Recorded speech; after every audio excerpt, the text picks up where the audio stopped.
जय हिंद दोस्तों, आप सभी का बहुत बहुत स्वागत है आपके अपने YouTube चैनल विजय जीएस वर्ल्ड फैमिली में। दोस्तों आज का जो हमारा लेक्चर होगा वो होगा करंट अफेयर्स और साथ ही में हम चर्चा करेंगे दोस्तों हिंदी में हम चर्चा कर रहे हैं, जानते ही हैं आप लोग, विलोम शब्द। तो दोस्तों करंट अफेयर्स और विलोम शब्द का ये डिस्कशन होगा।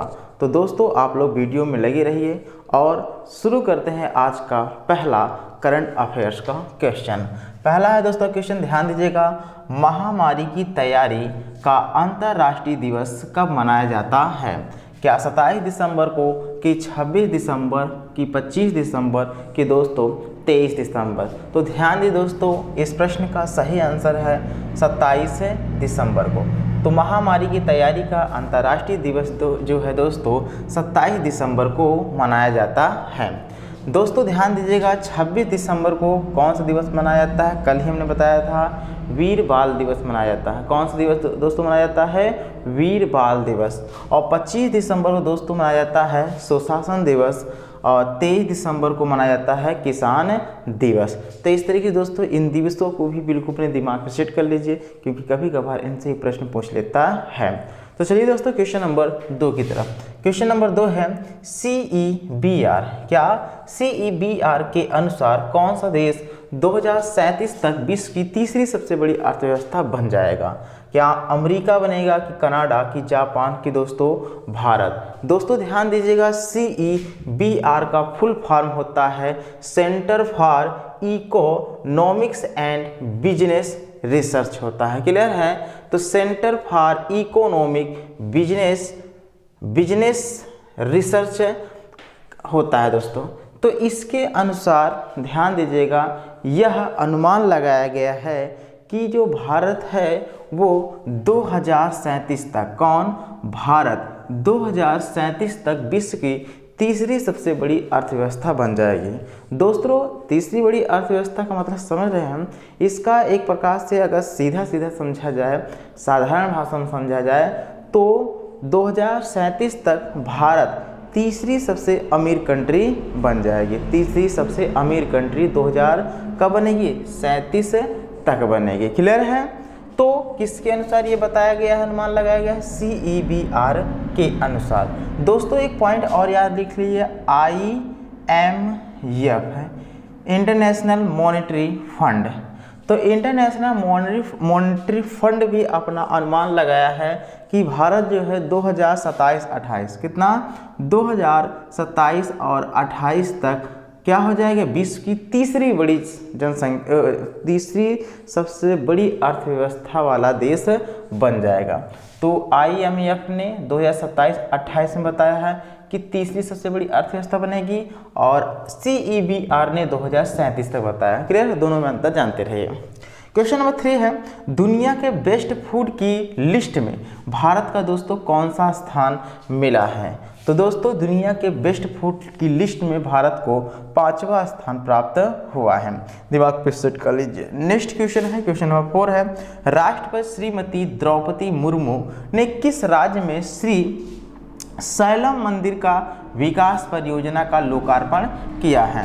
क्या कर्नाटक में किए हैं, कि आंध्र प्रदेश, की हिमाचल प्रदेश, की दोस्तों नागालैंड? तो दोस्तों इस प्रश्न का सही आंसर की बात करते हैं, वो है ऑप्शन बी, अर्थात आंध्र प्रदेश। तो आंध्र प्रदेश में ध्यान दीजिएगा दोस्तों, राष्ट्रपति श्रीमती द्रौपदी मुर्मू ने यानी श्री शैलम मंदिर का विकास परियोजना का लोकार्पण किया है। क्वेश्चन नंबर 5 की बात करते हैं, जो कि मोस्ट इंपॉर्टेंट है, आगे आने वाली परीक्षाओं में प्रश्न पूछ सकता है इस प्रश्न से। तो दोस्तों इस प्रश्न को बिल्कुल अपने माइंड में सेट कर लीजिए। क्या है प्रश्न, आइए देखते हैं। प्रश्न है, किस संस्थान के विशेषज्ञों ने कृत्रिम हृदय दोस्तों जानते हैं मानव द्वारा बनाया गया हृदय? क्लियर है? तो कृत्रिम हृदय तैयार किया गया है। क्लियर है? यानी ऐसा हृदय बनाया गया है जो मानव ने बनाया है, अपने हाथों से बनाया है। क्लियर है? तो किसके द्वारा बनाया गया है? क्या IIT मद्रास के द्वारा, कि IIT कानपुर, कि IIT रुड़की, कि IIT अहमदाबाद? दोस्तों ये बहुत ही अच्छा क्वेश्चन है, जो कि ऑप्शन बी है इस प्रश्न का। IIT कानपुर ने, ध्यान दीजिएगा, कृत्रिम हृदय तैयार किया है। क्लियर है? तो इस तरीके से ये पॉइंट बिल्कुल भी माइंड में सेट कर लीजिए। आइए क्वेश्चन नंबर 6 की तरफ। रेलवे बोर्ड के चेयरमैन और सीईओ कौन बने हैं? रेलवे बोर्ड के चेयरमैन और सीईओ कौन बने हैं?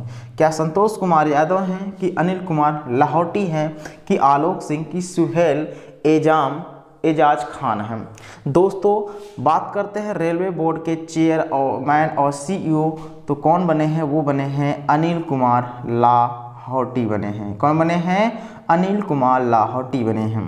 क्वेश्चन नंबर 7 है, भारत और किस देश ने मोंगला बंदरगाह को नया रूप प्रदान करने के लिए समझौता किया है? क्या बांग्लादेश की, भूटान की, नेपाल की, दोस्तों श्रीलंका? तो भारत और बांग्लादेश, कौन दोस्तों? भारत और बांग्लादेश ने मोंगला बंदरगाह को नया रूप प्रदान करने के लिए समझौता किया है। किसने? मतलब भारत और बांग्लादेश। क्वेश्चन नंबर 8 है, मना नाला नल्ला थर्बो मंद्रम योजना किस राज्य में शुरू हुआ है? कि केरल में शुरू हुआ है, कर्नाटक की, तमिलनाडु की, तेलंगाना? दोस्तों इस प्रश्न का आंसर कमेंट बॉक्स में देना है। क्वेश्चन नंबर 9 है, किसने अपनी पहली राष्ट्रीय मुक्केबाजी चैंपियनशिप जीत ली है? क्या निकहट जरीन ने, की अनामिका, की लवलीना बोरगोहेन, की एमसी मैरी कॉम? प्रश्न का आंसर कमेंट बॉक्स में। क्वेश्चन नंबर 10 है, 7वें इंडिया वाटर इम्पैक्ट समिट 2022 का आयोजन कहाँ किया गया है? कि नई दिल्ली में, कि मुंबई, की पटना, की दोस्तों प्रयागराज? तो दोस्तों इस तरीके से हमारा पूरे 10 क्वेश्चन हमने देखा। इन 10 क्वेश्चनों में से हमने 3 क्वेश्चन आपको होमवर्क के तौर पे दिया है। आशा है कि आप जरूर से जरूर इन प्रश्नों का आंसर कमेंट बॉक्स में देंगे। तो चलिए दोस्तों इसको समाप्त करते हैं और हम चर्चा करते हैं विलोम शब्द पर। दोस्तों ध्यान दीजिएगा, ये विलोम शब्द जो है डायरेक्ट क्या है, परीक्षाओं में इससे प्रश्न बनता है। तो आप लोग दोस्तों लगे रहिएगा, क्योंकि विलोम शब्द हमारे लिए मोस्ट इम्पॉर्टेंट है और इसके हर एक पॉइंट हमारे लिए क्या है, महत्वपूर्ण है। तो चलिए दोस्तों बात करते हैं विलोम शब्द की। तो दोस्तों विलोम शब्द में आज हम चर्चा करेंगे क्या, देखिए दोस्तों बात करेंगे हम ताना का। क्या? ताना का विलोम शब्द जल्दी से आप लोग बताइए दोस्तों, आखिरकार ताना का विलोम शब्द क्या होता है? ताना का विलोम शब्द दोस्तों होता है क्या, जल्दी बताइए? भरनी होता है। क्या होता है? भरनी। ताना का विलोम शब्द क्या होता है मित्रों? भरनी होता है। याद कर लीजिए, बिल्कुल भी माइंड में सेट कर लीजिए। ताना का विलोम शब्द भरनी होता है। तारीफ का क्या होता है दोस्तों? शिकायत। तारीफ का क्या होता है? शिकायत होता है। तिमिर का पूछ लेता है कि तिमिर का विलोम शब्द जल्दी से बताइए क्या होता है? तिमिर का विलोम शब्द दोस्तों होता है प्रकाश होता है। तिमिर का विलोम शब्द क्या होता है? प्रकाश होता है। याद हो गया है? तो बिल्कुल भी याद करते चलिए, क्योंकि ये महत्वपूर्ण है। तिमिर का विलोम शब्द दोस्तों क्या होता है? प्रकाश होता है। समझ में आया ये? तीव्र का मंद जानते ही हैं। तीव्र का क्या होता है? मंद। तुच्छ का क्या होता है? महान होता है। तरुण का दोस्तों क्या होता है? क्या होता है जल्दी बताइए? तरुण का ये बता सकते हैं आप, नहीं बता पाएंगे। क्यों? क्योंकि इसको सुने ही नहीं है। तरुण का दोस्तों होता है वृद्ध। क्या होता है? वृद्ध। तो तरुण का क्या होता है विलोम शब्द दोस्तों? वृद्धि होता है। क्या? वृद्ध। वृद्धि नहीं, वृद्ध होता है। क्लियर है? तो तरुण का विलोम शब्द क्या होता है? वृद्ध होता है। थोक का फुटकर जानते हैं। दानी का क्या होता है? कंजूस होता है। दानी का विलोम शब्द क्या होता है दोस्तों? कंजूस होता है। दुरुपयोग का सदुपयोग होता है। दुर्जन का जानते हो? सज्जन। दुर्जन का क्या होता है दोस्तों? सज्जन होता है। और धर्म का अधर्म, ध्वंस का निर्माण, धूप का छाह, नख का सिख होता है। नख का ये आप याद कर लीजिएगा, नख का क्या होता है दोस्तों? सिख होता है। याद कर लीजिएगा, नख का क्या होता है विलोम? सिख होता है। नख का सिख, नख का सिख। याद हो गया? नख का सिख। क्लियर है? निद्रा का दोस्तों जानते हैं ये जागरण होता है। निर्लज्ज का क्या होता है? निर्लज्ज। जल्दी बताइए, निर्लज्ज का दोस्तों क्या होता है? निर्लज्ज। इसको याद कर लीजिएगा, निर्लज्ज। निर्लज्ज का होता है दोस्तों सलज्ज। क्लियर है। निर्लज्ज का विलोम शब्द क्या होता है? सलज्ज। याद हो गया है। तो चलिए आगे चलते हैं। निश्छल का दोस्तों क्या होता है, इसका बताइए, ये भी याद कर लीजिएगा। निश्छल का विलोम शब्द दोस्तों, निश्छल का विलोम शब्द क्या होता है, जल्दी बताइए। निश्छल का विलोम शब्द क्या होता है, जल्दी से आप बताइए। चलो इसका आंसर की बात करते हैं। निश्छल का क्या होता है? छली होता है। निश्छल का विलोम शब्द दोस्तों क्या होता है? छली होता है। याद हो गया है। अब हम बात करते हैं नेक का। नेक का क्या होता है? बंद होता है। दिन का रात होता है। दाता का क्या होता है दोस्तों, बताइए।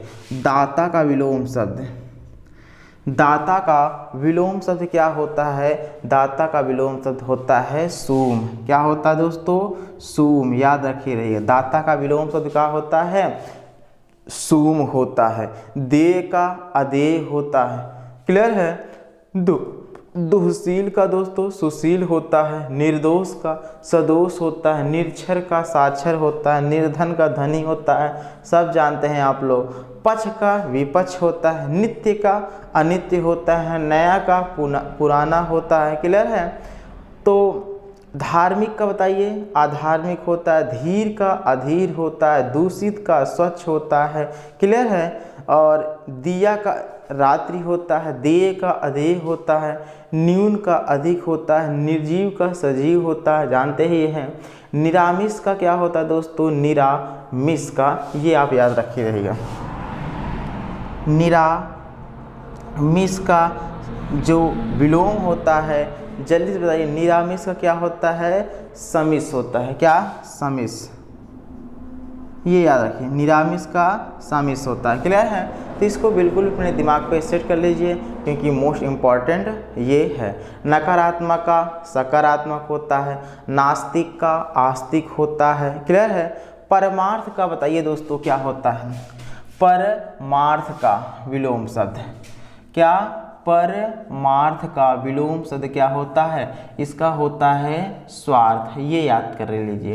तो परमार्थ का विलोम शब्द दोस्तों क्या होता है? स्वार्थ होता है। बिल्कुल अपने दिमाग पे सेट कर लीजिएगा। पुण्य का पाप जानते हो। परमार्थ का क्या होता है? स्वार्थ जानते ही हो। पूर्ववर्ती का, हाँ ये आपके लिए पूर्ववर्ती। क्लियर है। पूर्ववर्ती का दोस्तों क्या होता है? परवर्ती। क्या? परवर्ती होता है। पूर्ववर्ती का विलोम शब्द क्या होता है? परवर्ती होता है। परतंत्र का स्वतंत्र। पठित का अपठित। पंडित का क्या होता है, ये पूछता है। पंडित का विलोम शब्द दोस्तों होता है मूर्ख होता है। पंडित का विलोम शब्द क्या होता है? मूर्ख होता है। याद हो गया है। तो चलिए आगे हम लोग देखते हैं। सुख का दुख जानते ही है। सुख का दुख जानते हैं। स्थिर का बताइए, स्थिर का क्या होता है? स्थिर का विलोम शब्द होता है चंचल होता है। स्थिर का विलोम शब्द दोस्तों क्या होता है? चंचल होता है। समझ में आया ये? संगत का असंगत होता है। सार्थक का निरर्थक होता है। सदाचार का कदाचार होता है। क्लियर है। समास का व्यास होता है। क्लियर है। याद रखिए रहिए। और हंसना का रोना होता है। हार का जीत होता है। क्लियर है। हास का विलोम शब्द याद कर लीजिएगा। हास का होता है रुदन। हास का विलोम शब्द होता है मित्रों रुदन होता है। क्या होता है? रुदन होता है। क्लियर है। संगठन का विघटन। सुबह का शाम। स्वप्न का जागरण जानते ही हो। संकीर्ण का विस्तीर्ण होता है। सादर का निरादर। क्लियर है। सभ्य का असभ्य होता है, ये तो जानते ही हैं। और उसके बाद सजल का निर्जल, हाँ, सच का झूठ, संधि का विग्रह, सदय का निर्दय। क्लियर है। ये चीज़ याद रखिएगा। सदय का निर्दय, ये बिल्कुल भी दिमाग पे सेट करें। सदय का दोस्तों क्या होता है? निर्दय होता है। बिल्कुल अपने दिमाग पे सेट कर लीजिए, क्योंकि ये आपके लिए मोस्ट इम्पॉर्टेंट है। बसंत का क्या होता है बताइए जल्दी से। बसंत, बसंत का दोस्तों होता है पतझड़। तो बसंत का विलोम शब्द क्या होता है? पतझड़ होता है। क्लियर है। बसंत का विलोम शब्द दोस्तों क्या होता है? पतझड़ होता है। तो बसंत का विलोम शब्द दोस्तों क्या होता है? पतझड़ होता है। पालक का जल्दी बताइए, पालक का विलोम शब्द, पालक का होता है संहारक। क्या होता है पालक का विलोम शब्द? संहारक होता है। पालक का विलोम शब्द क्या होता है दोस्तों? संहारक होता है। याद हो गया है। पूर्णिमा का अमावस्या जानते ही हैं। मलिन का निर्मल होता है और उसके प्रजा का राजा होता है, जानते ही हैं। क्लियर है। भोगी का क्या होता है? भोगी का विलोम शब्द दोस्तों होता है योगी। क्लियर है। भोगी का विलोम शब्द का होता है योगी होता है। क्लियर है, याद हो गया। चलिए और भी हम विलोम शब्द के बारे में जानते हैं। क्लियर है। तो आइए दोस्तों बात करते हैं भूगोल का। भूगोल का विलोम शब्द खगोल। क्लियर है। विपत्ति का संपत्ति होता है, जानते ही हैं।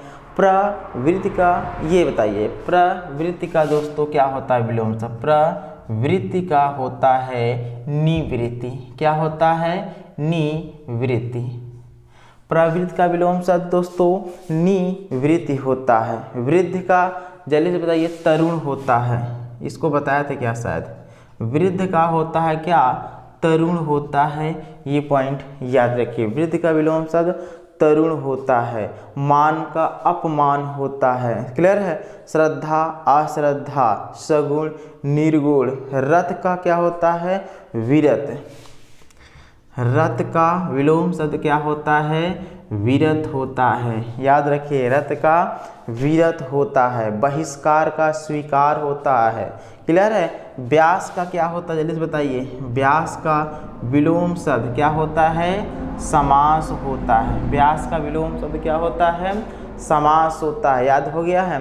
श्री गणेश ये पूछता है प्रश्न में, श्री गणेश का विलोम शब्द क्या होता है दोस्तों? तो इसका होता है इति। तो श्री गणेश का विलोम शब्द क्या होता है? इति होता है। बिल्कुल अपने दिमाग पे सेट कर लीजिए। लाभ का हानि, रंगीन का रंगहीन होता है। राजतंत्र का प्रजातंत्र होता है नहीं। विसर्जन का क्या होता है दोस्तों? जल्दी से बताइए। विसर्जन का ये याद रखी रहिएगा। विसर्जन, विसर्जन का होता है सर्जन। तो विसर्जन का विलोम शब्द क्या होता है? सर्जन होता है। बिल्कुल अपने दिमाग पे सेट कर लिए। शुक्ल का कृष्ण, ये तो हमने बताया ही था। शुक्ल का कृष्ण होता है। शांत का अशांत होता है। क्लियर है। और उसके बाद सत का असत होता है। हाँ। और उसके बाद सपूत का कपूत होता है। साकार का निराकार होता है। शुभ का अशुभ होता है। क्लियर है। शोषण का पोषण होता है। तो इस तरीके दोस्तों बहुत ही आसान है। हालांकि आप लोग पढ़ लीजिएगा, क्योंकि ये जितने भी हमने मोस्ट इम्पॉर्टेंट समझा उसको हमने बताया और सब सरल ही है। हाँ। तो चलिए दोस्तों, प्रश्न का आंसर आपको कमेंट बॉक्स में देना है। कि पहला है श्री गणेश का क्या बताना है? श्री गणेश का विलोम बताना है। क्लियर है। श्री गणेश का विलोम शब्द क्या होगा? क्लियर है। तो श्री गणेश का विलोम शब्द क्या होगा प्रश्न बताना है। दूसरा बताना है आपको दोस्तों, ध्यान दीजिएगा, स्थावर का विलोम शब्द किसका बताना है? स्थावर का विलोम शब्द बताना है। तीसरा प्रश्न का आंसर आपको देना है, ध्यान दीजिएगा, मौन का विलोम शब्द किसका बताना है? मौन का विलोम शब्द बताना है। चौथा आपको बताना है दोस्तों, विस्तार का विलोम शब्द किसका? विस्तार का विलोम शब्द बताना है।